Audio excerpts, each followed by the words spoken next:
Bloomberg Audio Studios. Podcasts, radio, news.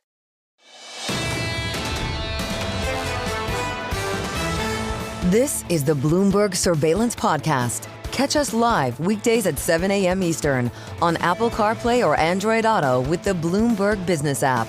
Listen on demand wherever you get your podcasts or watch us live on YouTube. And right now, a joy to have an extended conversation with Kenneth Rogoff of Harvard University.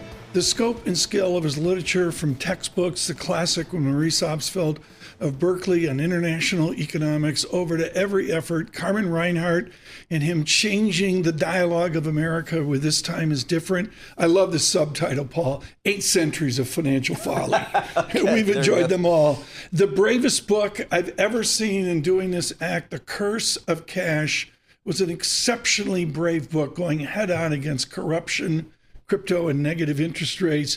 And now we celebrate, and it is my book of the summer in economics, Our Dollar, Your Problem. It's a bright green cover. Probably Natasha picked out the green cover. Kenneth Rogoff joins us right now. Ken, what a well-timed book, to say the least. Is the U.S. dollar resilient? Well, it's resilient, but maybe it might not be as dominant as it once was. I look, Ken, at the scope and scale of your work, and everybody dovetails it in to your look at our fiscal space. We were just talking with Whaley of BlackRock about this exploding debt, these exploding deficits. As you bring out Our Dollar, Your Problem, is it the same old story of angst and worry about the debt and deficit, but we move forward? Or are we at a tipping point? Well, I mean, the book is a sweeping history of the rise of the dollar after World War II, all the competitors, how hard it is to live with, crypto, and many other things. And by the way, I hope I've made it entertaining enough that people will get through it. But certainly debt is a big piece of it if we think of the future. Right. And Tom, you've had all kinds of people on the program. I remember you had Olivier Blanchard and Larry Summers and many others who were convinced that the interest rates were, for a long time, were just going to keep declining forever. So debt is a free lunch. That was Olivier's American Economic Association presidential address in 2019. It's a great piece of work, but I'm not sure it's a good prediction. I've been arguing for a very long time that their real interest rates, I'm talking about the 10-year rate, not the Fed funds rate, right. That real interest rates have some convergence to mean, reversion to mean. What do you know? And that's happened. That's what the panic about the debt is. Now, it always was going to happen. So I think people had their head in the sand to think that right. We were safe from that. Maybe AI will save us, but I don't think so. That's why the debt's piling up. Our interest bill has more than doubled. It's about to triple, and it's more than our defense budget now. So yes, that is, and the deficit. And by the way, I'm just amazed at how few people really understand deficit and debt aren't the same thing. I mean, I know most of your listeners do, but you'd be so surprised. Right. But, obviously the deficit's how much you're spending, and the debt's what your credit card bill's gotten to. And I think the problem with the United States is not Trump, and it's not Biden, it's not the right, it's not the left, it's the American people right now just don't believe in any need for reining things in. And until we have, I think, another inflation crisis or some kind of crisis, I don't think anybody's going to be able to achieve that. Kenneth Rogoff with us, an extended conversation. Yale University Press called me up. Yep. DiCaprio is playing Rogoff in the movie coming out in 2027. I need to sell the book. Folks, it's wonderfully brief, but very deep. And it's wonderfully, wonderfully accessible. This is the book you throw at your bratty college kid this summer and say, shut up and read it. He opens, and this goes back to Rochester, New York, when he and I used to go up to House of Guitars years ago. He opens with the economist Grace Slick and Yes. Jefferson Airplane in Sarajevo. This book is accessible when you got Jefferson Airplane in the first key pages. Paul Sweeney. Professor, I think most of our listeners, most of our viewers over the last several months have kind of brushed up on their knowledge of tariffs here. We've all tried to figure out what it all means. How do you present the concept of tariffs to your students? I think when we teach tariffs, we're not necessarily teaching crazy, wild tariffs going all over the place. We teach, suppose country A puts a 5% tariff on, and country B retaliates by putting a 5% tariff. And frankly, if that had been all along what was going on, it's a tax. I don't agree with it. I don't think it's well conceived. But, it wouldn't be the end of the world. We can cut other taxes. What has been, so destabilizing to markets was this idea tariffs could be used to solve every problem. I just came back from the UK. I don't know if you followed this, that Trump wanted the British to have more free speech as part of his condition for releasing tariffs and things like that all over the world. And, I think one of the things that's probably cheered markets up is I think one of Trump's better qualities is he is a pragmatist. And when something doesn't work, he finds a way to back out. And I think everyone sees that's what's going on. You played some clips of him from Qatar recently, him using the word beautiful constantly.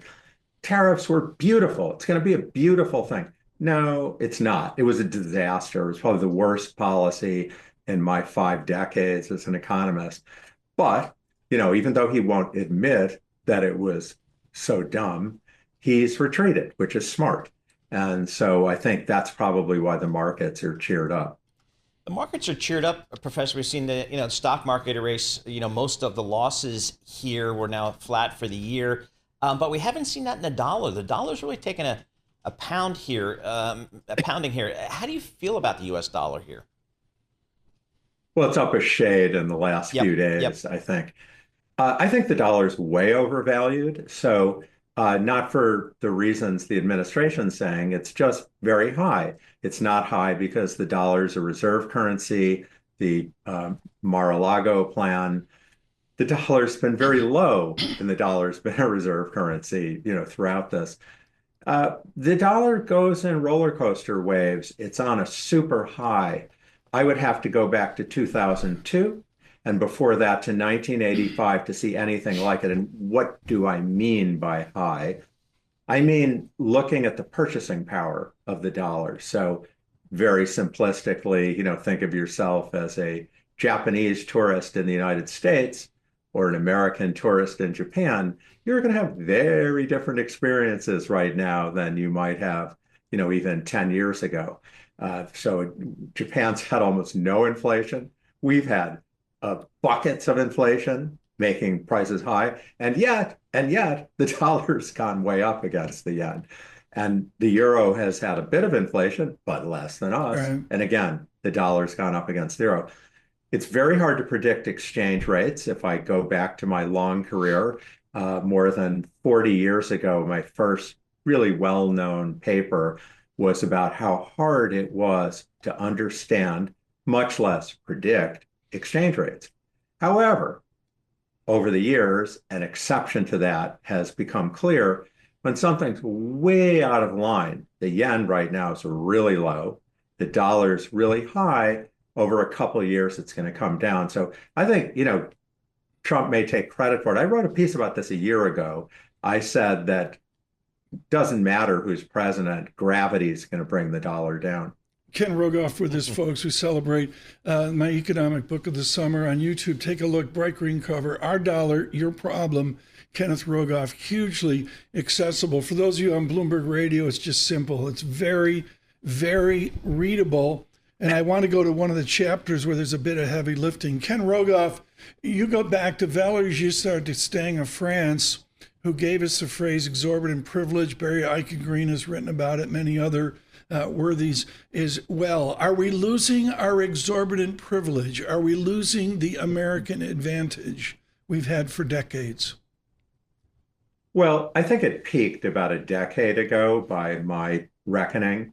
The footprint of the dollar, by some measures, has risen, but I think by really some key ones, in particular, the one I look at is how foreign central banks regulate their economies and their currencies against the dollar.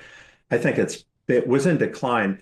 And my book argues at the end of it, it's not the whole book, but my book argues at the end of it that in addition to the fact that China needs to break free, that's just happening, and Asia is half the dollar block, so that lowers our footprint. The fact the Europeans also hate it, and if they hadn't screwed up by bringing Greece into the Euro system way prematurely, the euro might be doing better today. And Right. that's all back on track. But I think the biggest problems are from within, which is that our deficits are out of control, and I don't think we're bringing them under control. And I also feel Federal Reserve independence from both the left and the right is under assault. Tom, I want to go back. I'm so glad you noticed Grace Slick, by the way. Yeah. I bring it in early to show how much other countries love the United States, and yet they hate the United States. And I'll mention, I was 17 years old, I think, when I was in a bar in Sarajevo. People are singing to the Jefferson Airplane, and I was completely oblivious because I just was so close-minded that someone who was to become my best friend in chess was actually giving chess lessons to Grace Slick.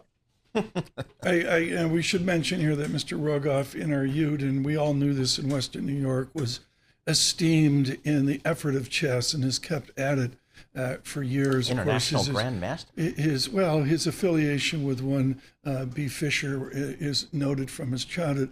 Let's do this, Paul. Let's jump in here with a couple more questions with Professor Rogoff. We're going to go to news on an incredibly busy day, rebrief you on the markets, and we're thrilled that Ken Rogoff will join us on the state of America in another section here in a moment. Paul Sweeney. Professor, I think most of our listeners and viewers grew up at a time where globalization was the backdrop for economic growth. Thank you for bringing this up. Where is globalization over? I can't think of a world where we're not just thinking on a global basis about global economics, global politics, global defense. Well, we're definitely in a different era than we were. I mean, it had been changing before Donald Trump. So actually, economists refer to the period up to the financial crisis, 2008 to 2009, as the period of hyperglobalization. And then it really did slow down a lot. Trade growth slowed down, other measures. And you sometimes, maybe you've heard the expression slowbalization. And now we're definitely in retreat, introducing the tariffs, the war in the Ukraine, the great cyber wall of China that's going up. And I think that has dramatic effects for the global economy, for interest rates, for inflation. It's a big thing.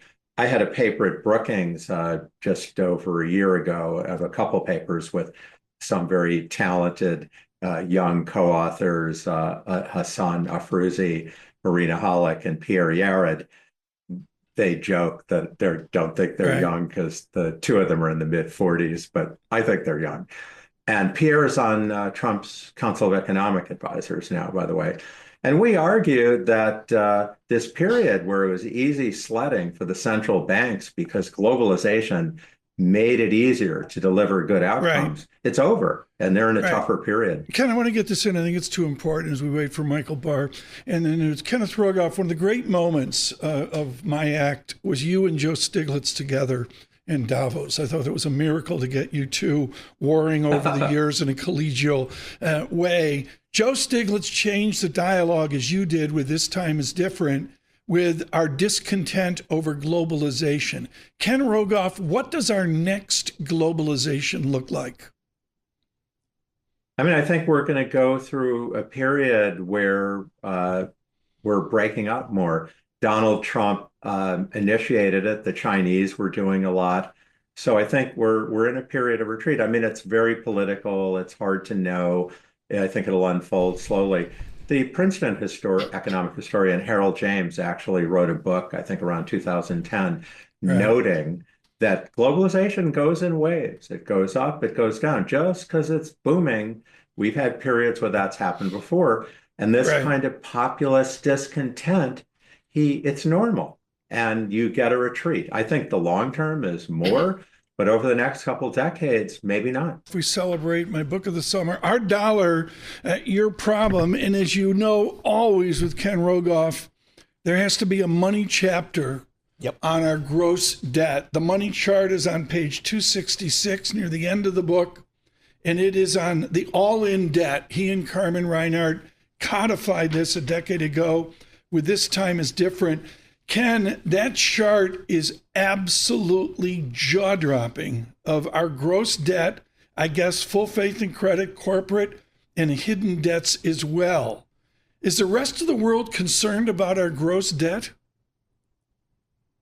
Well, excuse me, the United States accounts for roughly half of all advanced country debt, public debt. We account for more than half, perhaps, of all corporate bonds. So we're big. And I think what's hitting the United States now, more than the gradual loss of exorbitant privilege, what's hitting us is the normalization of interest rates. Yeah. If you're the world's biggest debtor, it hurts. I mean, I look, Ken, at the real yield.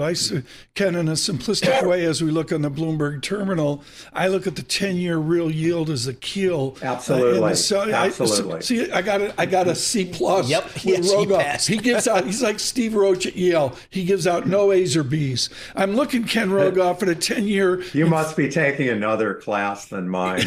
But anyway, I look at the 10-year real yield, 2.11%. Where is a Rogoff normal 10-year real yield? Well, it's very volatile. It probably think of 1.5 is where it'll settle after all of this. I mean, it had gone to -1.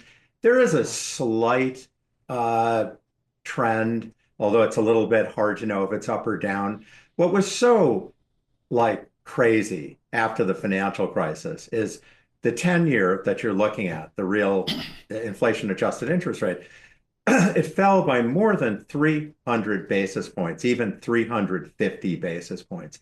And that's when Larry Summers came out with secular stagnation. We're never going to grow again. The interest rate's always going to be low, and all this stuff about debt as a free lunch, modern monetary theory. I argued way back when it was happening that this is normal after a financial crisis. Don't think that this is going to last forever. It happened in the Great Depression. Interest rates collapsed. It happens in many countries in the aftermath of a financial crisis. So, yeah, I mean, a lot of what's going on, I think that chart you're looking at, it's only one way to capture the real interest rate. There are others, but I think it's the most important variable in the world. If you believe that it's going to stay on the higher side, as I do, debt is very high and it does gradually push up interest rates. The whole world, for better or for worse, is remilitarizing. Populism, deglobalization, which we discussed earlier, also pushes up interest rates. All of these things, I think we could easily see the 10-year now I'm talking about the nominal, which is now 4.4 or something like that. We could see it at 5.5, 6 within a couple years, given how things are going. There are some very smart people, young economists, who think, nope, this is a aberration. We're going to go back on that downward ride, and debt is a free lunch after all. That seems to me a very risky thing to bet the farm on. Well, Professor, that's what a lot of folks will come into the studio and tell Tom and me that, hey, as long as investors, both domestic and international, continue to show up and buy U.S. Treasury securities, there's nothing to worry about. How do you respond to that? Let's not confuse that with what interest rate they want. Okay. So yes, the market's liquid, but the interest rate, we're paying has been rising, and I predict it's going to keep rising. We're not going to have an Argentina situation. We may commit harikari, somehow and refuse to pay our debt. We can always inflate. We can use financial repression. My book discusses this stuff at length. Any country that prints its own money doesn't need to default. Sorry about my coughing. Doesn't need to default. But of course, inflation is a form of default.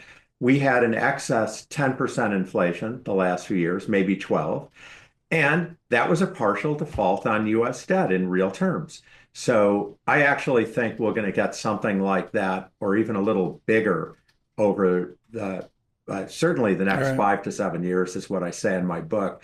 I maybe would pull it back to 4 years now that I've seen the opening salvos of the Trump administration. Ken, on the time we've got left, I got 8 ways to go here. You've been more than generous this morning, canceling all your classes. And I want to talk about Ec 10 and what Furman's doing up at Harvard. I want to talk about the state of Western New York as a wasteland of a former industrial might. I got other things to talk about. Ken, when you look at American exceptionalism and the path of our decades and the path forward, do you see a continued American exceptionalism after whatever the tenure is of President Trump?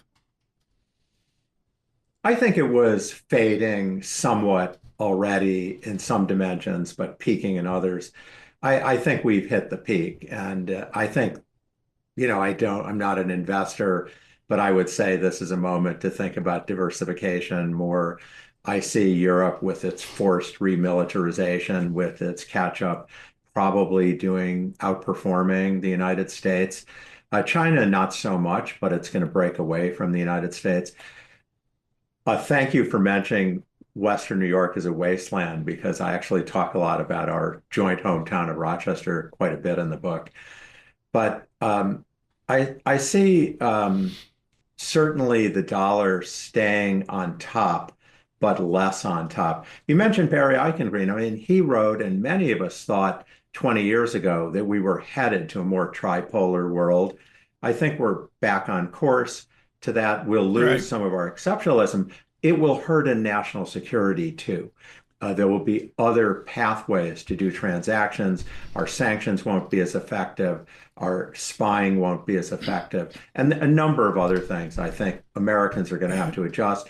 But I think we're going to have a crisis of some sort first, because no politician can rein it in until we do that, have one. Ken, I've failed. We didn't talk about Bitcoin in your magisterial, The Curse of Cash. You got to come back at some point here in 2025 and give us an update on your classic book on what I'll call your cryptic book on crypto. Kenneth Rogoff, my book of the summer in economics, Our Dollar, Your Problem. For those of you on radio, I'll get it out on Twitter and on LinkedIn today. It is a celebration of his academics for decades, and also a piercing look forward at our debt.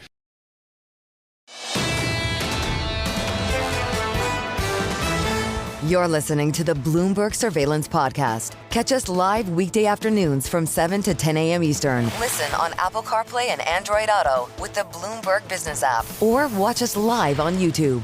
There is no one, and I mean no one we speak to, who viscerally understands the cadence, the culture of China like Wei Li of BlackRock, acclaimed in mathematics in her childhood in China and in Southern Asia as well. We're thrilled that the chief global investment strategist for BlackRock could join us this morning. Let me cut to my sort of theoretical 60,000 foot view. What is the Chinese timeline? You've lived it. Your family has lived it. Don't give me this 1 week. They're trying to get to Labor Day stuff. Did they just pause in delay in this trade war out 1 year, 3 years, 5 years?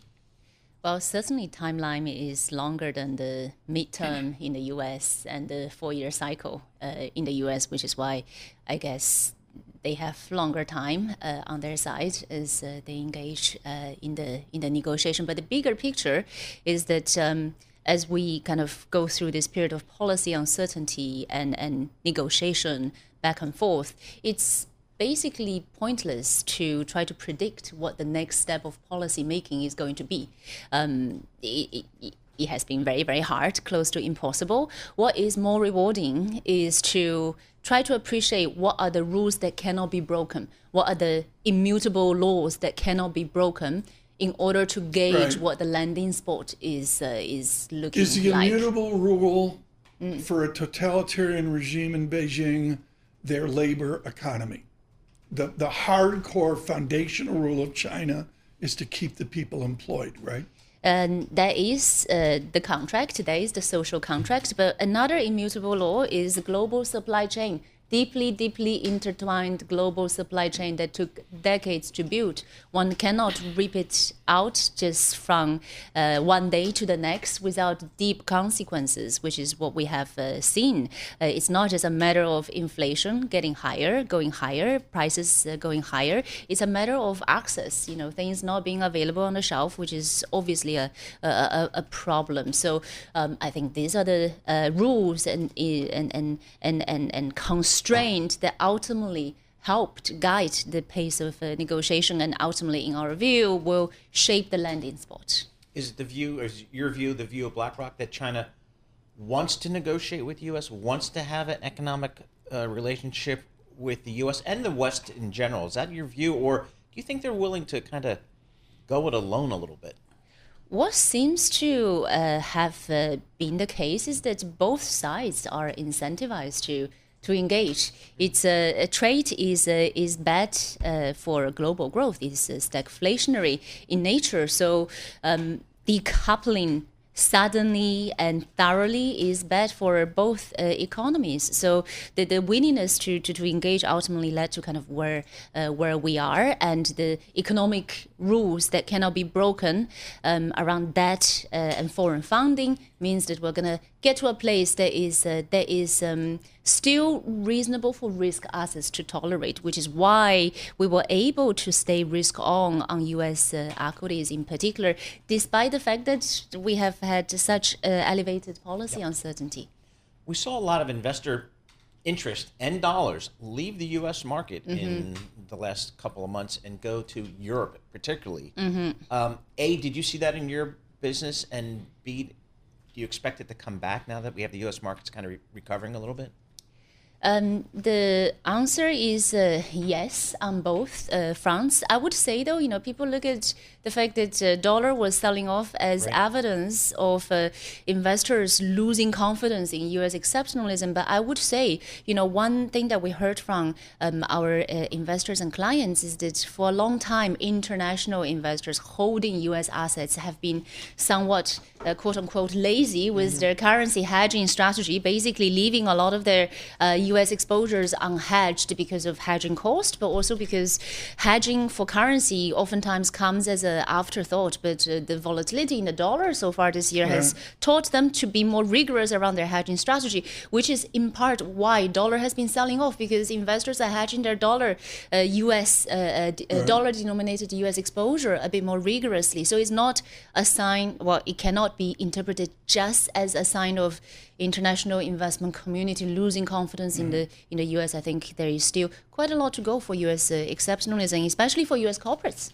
Whaley, you're too young to remember this, but I'm sure Lawrence Fink remembers it. The debt hysteria wrapped around, say, Pete Peterson, Paul Tsongas of Massachusetts, Sam Nunn of Georgia.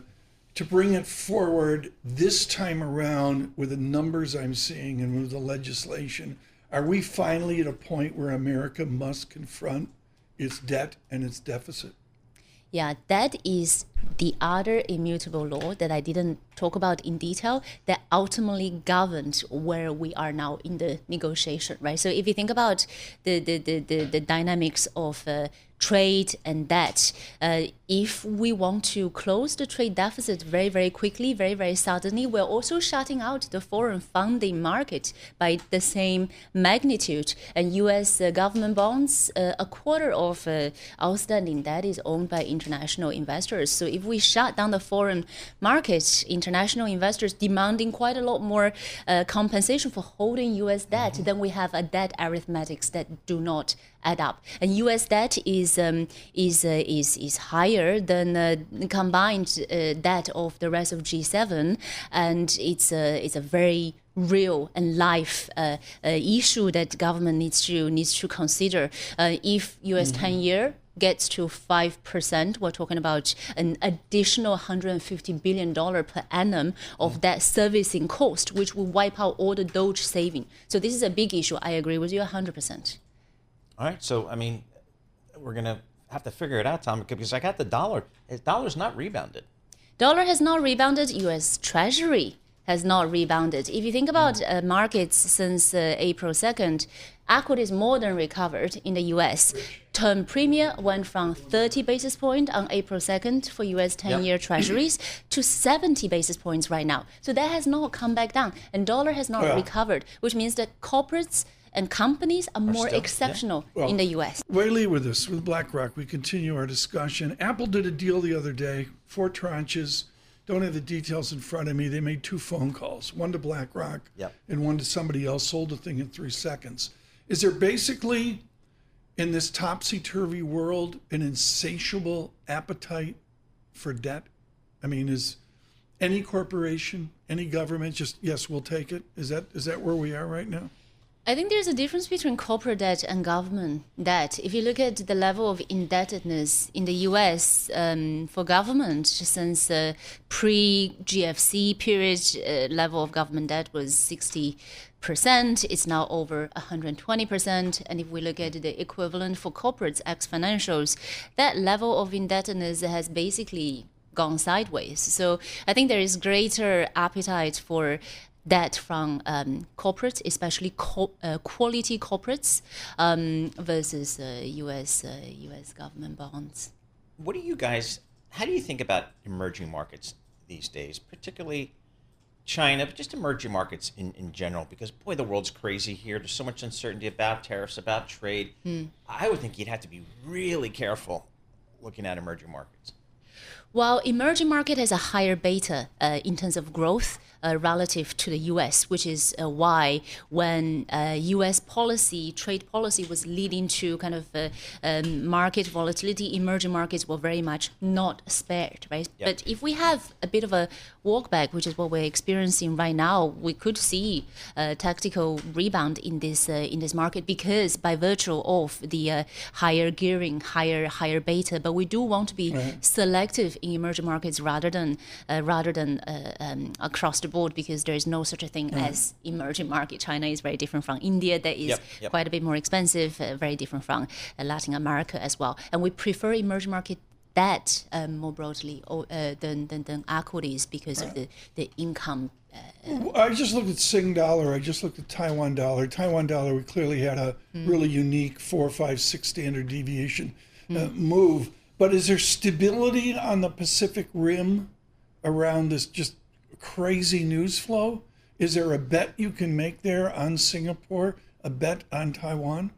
I think the Taiwan dollar episode is another example of the debt dynamics at play, right? Like if you want to shut off the trade deficit, foreign funding all of a sudden needs to also decrease in a commensurate way, and currency hedging becomes a consideration that leads to huge amount of volatility. So we actually look to the Taiwan dollar episode as another case in point for why that immutable law cannot be broken. But it can be Taiwan dollar, it could also be Mexican peso. It's just immutable law that governs the pace and destination of negotiation. There are selective opportunities in Asia, ASEAN countries, Southeast Asia. We see, you look at the China export data to the U.S. significantly decreasing, but to the rest of the world, including to the rest of Asia, increasing. But with all your sourcing, can you just say flat out, they're dialing 1-800 Vietnam, 1-800 Malaysia and saying, we're running it through you guys? Is it just as simple as that? Oh, we saw that in Trump term, the first term, right? Like the connected countries benefiting. But I think that is now well understood. So that could be something that gets addressed in the ongoing discussions and negotiations. But connected countries have benefited, which is why their markets have also done well during the same period. What do you folks at BlackRock think about the U.S.? What the U.S. will do with interest rates? What will Fed Chairman Jay Powell do for the remainder of the year? How are you guys baking that in? Right now, we're looking at one, at most two rate cuts this year, which is not too far from where markets are pricing. The big picture is that we're talking about an environment where tariffs are still going to be effective tariff rate for the U.S. average 10 to 15%, which is the highest since the 1930s and 5 times the level compared to beginning of the year. Higher tariffs, higher inflation as a result of that, and potentially lower growth. That's an environment where actually the Fed cannot readily come to the rescue of the economy. So high rates for longer is our base case. But in addition to kind of current... Yale Lab is at 30, whatever the ridiculous value, in 1937 valuation here. Do you just assume we're going to have another tranche of tariffs coming lower because the market's going to tell the president what to do? Well, what we have seen, we have UK deal, we have the pause facing off to China. 10% reciprocal tariffs have stayed in both cases. That's probably a floor rather than a level to potentially go lower from. So our expectation at this current juncture is that the final destination is somewhere between 10 and 15%. It's lower than previously, like high mid 20s, but still high. Exactly. That's the big picture. And the fact that markets are jumping to incremental positive development is the excellent, really the case, really the perfect case of behavior bias of anchoring. Yeah. Thank Pretty you. solid. We're rolling it. We got Whaley from BlackRock and Ken Comes in Rogoff from London. We appreciate from that. Harvard. Look at her. I'm pretty sure her schedule today is booked like everything, but she makes time to come in. This is the highlight of my day. Thank you. Please. There you go. Whaley, thank you so much. Don't worry. Thank you. Whaley with BlackRock. Greatly appreciated. This is the Bloomberg Surveillance Podcast. Listen live each weekday starting at 7 a.m. Eastern on Apple CarPlay and Android Auto with the Bloomberg Business app. You can also listen live on Amazon Alexa from our flagship New York station. Just say, Alexa, play Bloomberg 1130. Lindsay Rossner's aged. She's head of multi-sector investing at Goldman Sachs with some tangible portfolio management as well. Could you manage money right now? I do, actually. I have to. That's my job. So I am managing money right now. How are you doing it? Yeah, I could not manage money here against a prospectus, against a mandate. I think you could. I have faith in you, Tom. But what you have to do is when you have more unpredictability, I think the bar to leave your home base asset allocation is higher. And what I mean by that is we manage portfolios for all sorts of clients. We have a long-term alpha objective and tracking error for all of them. And with that, you can think of a home-based allocation, the kind of structure of your portfolio that should win over a market cycle. This is not a market in this moment where it pays to be dynamic. Trading policy is a losing game. And I think we've all seen that. What do you do with equities here? We've had a dearth of equity analysis today, so I got to go there. I mean, I know it's away from your heritage, but what do you do with equities here? I did start off in convertible bonds. There was a twin. See that? How she goes right to convertible bonds. It's just. It's hard. It's hard to leave where you start. But in terms of equities, I mean, I think what's going to be really important. It was the canary in the coal mine before Walmart earnings tomorrow. I think you want to hear that to learn about what's happening with the consumer and what's going on with this backdrop of macro uncertainty, and have the deals that have been. Struck is probably the wrong word. Right. Have they made a difference in terms of tariffs, what's happening with input prices? Paul, I'm giving a speech. I look out. Somebody asks a question and they say, what's the dumbest statistic on the Bloomberg terminal? You ready? Walmart, forward PE, 37. I know. That's a single, I don't get it, retail statistic. Exactly. I don't get that. Tom, as you know, whenever we have a Princeton graduate like Lindsay come in, I say, what is your go-to sandwich at Hoagie Haven, which is the best hoagies in the world, in my opinion? She came back with a stellar response. The Heart Stop. This is a cheesesteak, bacon, eggs, ketchup, and hot sauce. How about that? I didn't expect that. That came out. Lisa, of nowhere. have you ever had one of those? No. Yeah, it's vegan macrobiotic. So it's a little bit for everyone. It's cleansing. Cleanses the Princeton, body. That's all I care about when I meet Princeton people. Lindsay, what do you do here? I mean, how do you think about the markets today versus maybe January 1st, before we got into all this tariffs talk and all this economic uncertainty and companies pulling guidance and all that kind of stuff? Absolutely. So what we try to figure out is what is the distribution of outcomes? Because if you think you can pinpoint the exact outcome of what's going to happen with the economy or the markets, you need a dose of humility. Yep. So in the beginning of the year, the left tail, so recession risk, was small. And when we looked at valuations, they were tight. They were in the 10th or 20th percentile from a spread perspective. But it all made sense given how small that left tail was. What has happened with the more aggressive tariff policies on Liberation Day, and yes, we've backed off since then, that left tail has expanded. And so it really has changed the game since then. Now we're in better spot now because we have the 90-day reprieve. We've had the beginning of US-UK, US-China deals, but things are still challenging on the forward economic outlook. So in the fixed income space, do you just sit short-term treasuries and clip your 4% coupon on the 2-year? Or do you take credit risk? How do you guys think about that at GSAM? Yeah, I think I do multi-sector fixed income portfolios. In terms of portfolio theory, the more degrees of freedom you have, the easier it is to get further out on the efficient frontier. You want to do diversified investments. That's the antidote to what's going on right now in the market. That's corporate credit. We like triple Bs, for example. It's high quality structured product. Bringing them all together with some duration should win over time. I'm absolutely fascinated, and this is after listening to Professor Rogoff, my book of the summer. Let me bring it up one more time for you two. Bright green book here, Our Dollar, Your Problem. He's saying that we're going to see, in his call, and this has been Ken for decades, we're going to see a persistently higher inflation-adjusted rate. How does our investment world change if we get a Rogoff reset to what we used to know, which is a higher yield spectrum, a higher yield regime? Yeah, yields are very simply in the economy the cost of capital. So some businesses, also some countries, some consumers, it just doesn't work at that higher cost of capital. So it's figuring out how much higher it will in fact be and what can survive and thrive in that environment. So how do you think our Federal Reserve is going to, I guess, react going forward this year? I mean, do you guys have them trying to, prop things up a little bit, or are they just going to sit on the sidelines and let this whole thing play out? Sure. So we still think that there'll be 2 cuts by the end of the year, but they've been very clear in that they are not going to be doing preemptive cuts. Okay. The data will guide them. They need to see the data. And I think yesterday's muted response to CPI is case in point. Normally, when you have a softer CPI, you would see movement in the forward interest rate probabilities on Fed funds.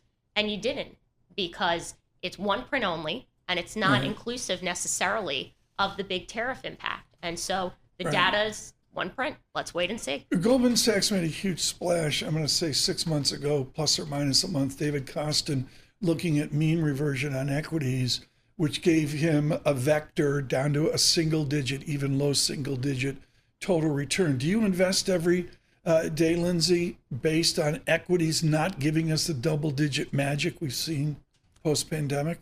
Well, I invest every day based on what I think is going to happen in the bond market. There are obviously relationships between the two. Yeah. I think when you do see the volatility in the equity market and you have decent yields in fixed income, that to me is encouraging from a technical perspective. So I'm really thinking about how does capital flow as a result of what may happen in equities. And so you need significantly more growth to have continued upside, and that's kind of what David was speaking about. Yeah. Bonds look good relatively. Quickly here, isn't bond demand insatiable? Like, they make 4 phone calls. Apple Computer, They call up Goldman Sachs. they call Lindsay, Look, investment grade deals are 4 to 5 times oversubscribed. Yeah. So your It's point nuts. is fact. Okay. People like bonds. People want bonds. Lindsay, thank you so much. Lindsay Rosner with us. She's head of multi-sector investing, Goldman Sachs Asset Management.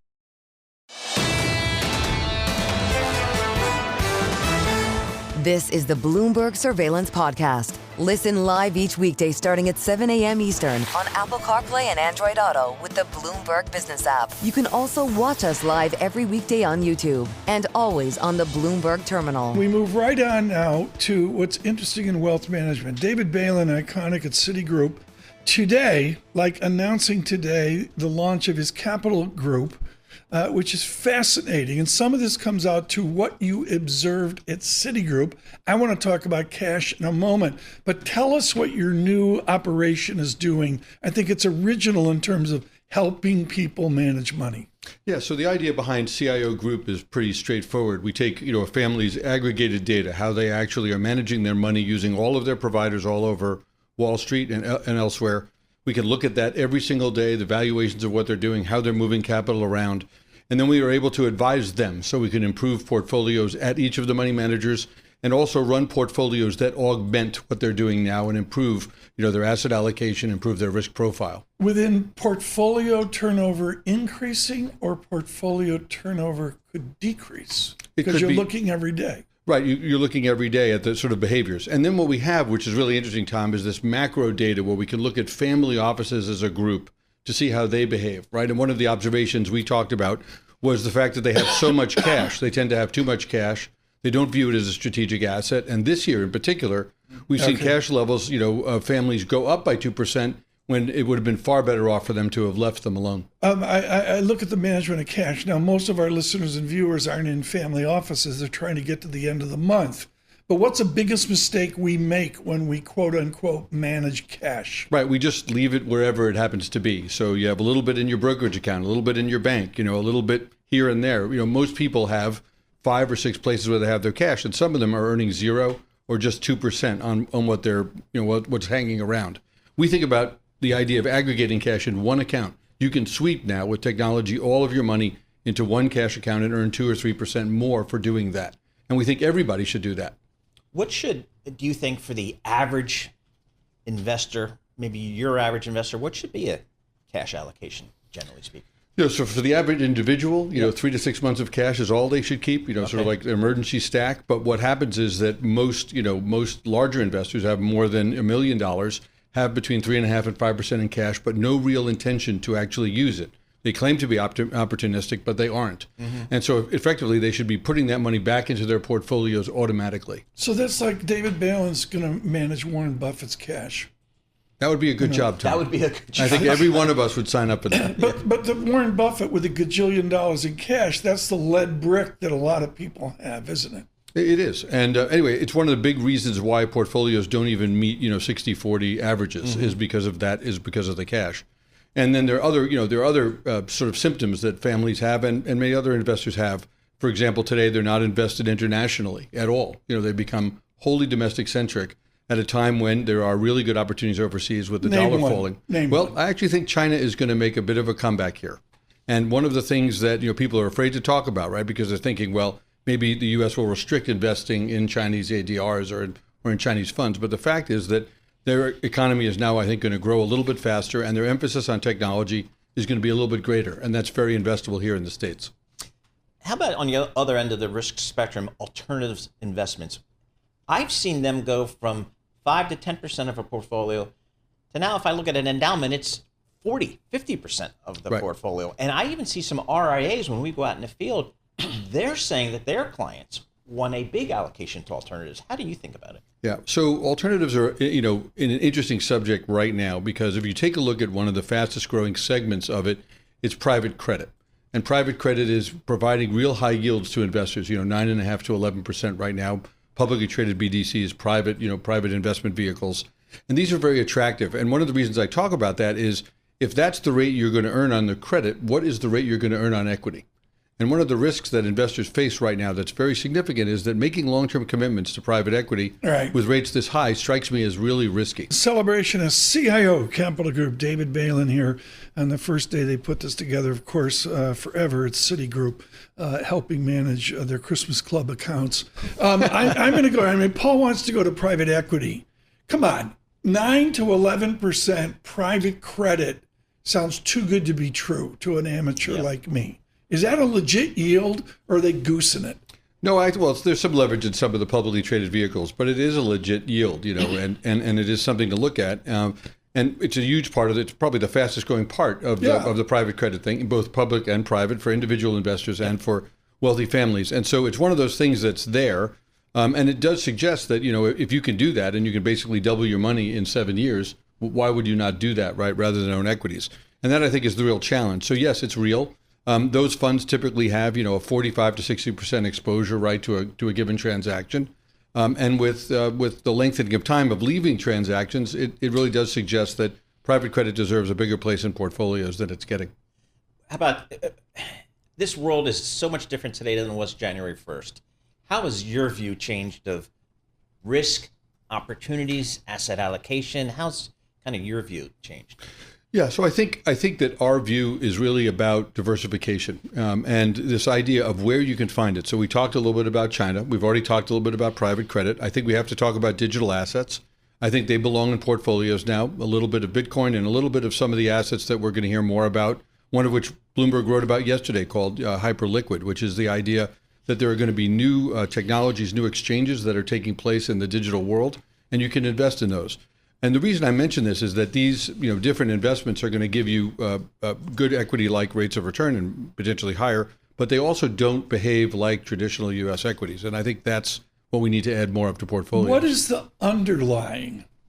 What'd you call it? A hyperliquid? Hyperliquid is the name of what an is exchange. the underlying of a hyperliquid? What is the quarterly cash flow? Or you know where I am on this, David. What's the underlying? I am on, Tom. And what's really incredible is that when you go online, you can actually see the actual revenue production of these digital assets every single day. Actually, how much revenue they generate. Now, it's interesting that meme coins and NFTs and stuff don't generate revenue, but there are a handful of companies that are online that literally generate revenue every day, and you can see it. And this is a company that if it were to be Robinhood or would it be Coinbase, the company would probably be worth 4 times what its market cap is in the digital world.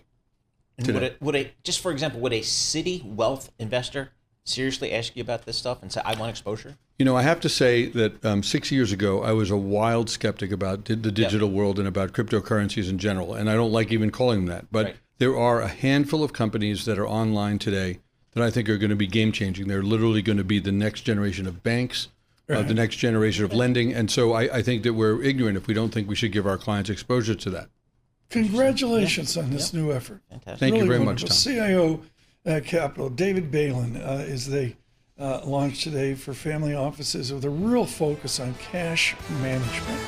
This is the Bloomberg Surveillance Podcast. Listen live each weekday starting at 7 a.m. Eastern on Apple CarPlay and Android Auto with the Bloomberg Business app. You can also listen live on Amazon Alexa from our flagship New York station. Just say, Alexa, play Bloomberg 1130.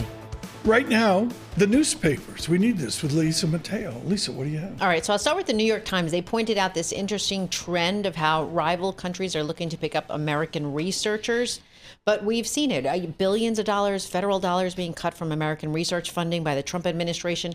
So experts are saying there's a thing. The salaries are much lower in places like Europe. So in France, for example, you have a 35-year-old researcher who can earn about $4,000 a month before taxes. And then you compare that to a postdoctoral fellow at Stanford who can earn about $6,500 a month in the U.S. But experts are saying Europe has the better benefits, like the free Social Security, healthcare, university tuition.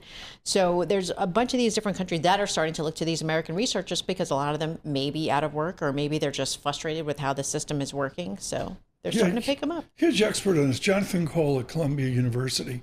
And he centers on the Johns Hopkins University and on Chicago. But I would really emphasize, Lisa, it puts a cloud over all the universities. Yes. I would editorialize, Paul, that it puts a cloud over Duke. It puts a cloud over Georgia Tech. It puts a cloud over Harvey Mudd out in California. Yeah, absolutely. I was just down at Duke for a board meeting a few weeks ago, and that was topic number one. And they've taken and they have a huge medical center, so they get the NIH funding as well. So, but the government's investing in research, which is what made America the leading country in the world since World War II. So go figure it out. Yeah. The next one is continuing with the job market, right? So if you remember, this is in the Wall Street Journal. During the pandemic, a lot of people scored these big raises, right? When they jumped from job to job to job because you had this talent war. But now this is an interesting switch because a lot of those folks who jump from job to job are saying, you know what, we're kind of scared because they're realizing they may be getting paid too much. And what that does is that puts them at the top of the chopping block when it comes to cutting jobs. So they think they're going to be replaced by cheaper talent. Though it shows that, tech and other industries, their pay have been falling a little bit. That's what different stats are showing. But they're just concerned about it, that, they could lose their jobs. It's look at the Burberry news today. Yeah. I mean, and then that's not like a summer cut. That's like huge That's cuts. a big cut. What else? Give me one more quick. All right, so this one might be the thing that finally takes my husband off of cable. Okay, so Disney unveiled this new ESPN streaming service. It's called ESPN. Yes, original. Stick with it. No plus? No plus. Okay, Nope, that's a okay. different one. It's just under $30 a month, so it's set to start later this year. But what's more is that they're going to bundle it. So Disney has the new ESPN as part of this bundle with Hulu, Disney Plus for $36 a month. Okay. Paul, what That's do you just a think? promotion. This is it. This is the last arrow in the Disney quiver to get everybody to go streaming. Because once you put sports, Yes. streaming Right. or streaming primarily or streaming only, that's it. That's the game. Lisa Mateo, thank you so much. The newspapers this morning. This is the Bloomberg Surveillance Podcast, available on Apple, Spotify, and anywhere else you get your podcasts. Listen live each weekday, 7 to 10 a.m. Eastern on Bloomberg.com, the iHeartRadio app, TuneIn, and the Bloomberg Business app. You can also watch us live every weekday on YouTube and always on the Bloomberg Terminal.